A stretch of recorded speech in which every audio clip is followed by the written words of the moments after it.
Let me ask you a question, Oh, you and wanna then ask? I'll answer the I same usually question. never get questions.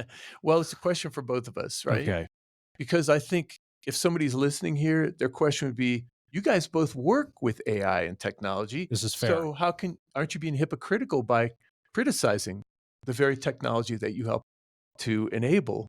You know, you're a data Mhm, s broker, mhm. um, that helps AI exist. I'm on record as praising certain types of intelligent technology for doing good things like brain computer interface, not Neuralink specifically, but there are other kinds that help people who have locked-in syndrome or Parkinson's disease or epilepsy. Those brain computer interfaces or BCIs help those people with therapy. Okay, so how do you defend the fact you work in the realm of AI and also criticize it? Yeah, so in order for you to truly improve something, one, you're gonna have to criticize it, so you Mhm. have to understand the errors in its development.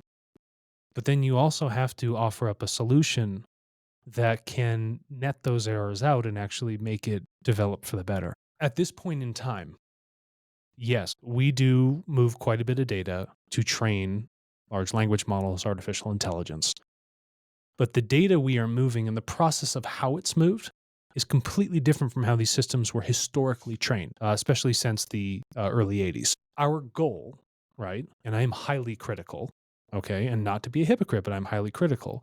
These systems have developed through a robbery of information on strictly public information. To me, from how I see things, that is only 40 to 50% of the total knowledge which human beings really create. And I call that explicit public knowledge. The other 50 to 60% that is missing, hopefully, which none of these systems have had the ability to ingest that to truly evolve their models, is implicit information from human beings. Mhm. Implicit data or information deals with when Kevin comes into a room and looks at me. He has a whole history of his life, everyone he's interacted with. He listens to my voice. All of his sensors are going off in his biochemical organism and his brain thought patterns, feelings, emotions, you name it, all these other impulses that define for one quick key moment how he's going to sum me up. That knowledge can never be found online through a public data set. It does not happen in an explicit nature. And so, one of the most beautiful, novel, creative, and individualistic elements of human thought has hopefully been missed in the training of these systems, which we are becoming far more reliant on.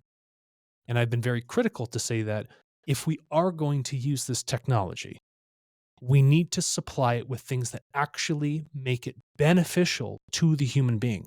Mhm. And it must mirror or map in a one to one truly how the human thought process or consciousness is really evolving at this moment. So, yes, I'm incredibly critical, but not hypocritical because I have identified a problem. I've identified that gap, and I'm here to deliver a solution to fix that gap so Mhm. that when we do fix it, it maps and it is really beneficial for what we need to do. Okay.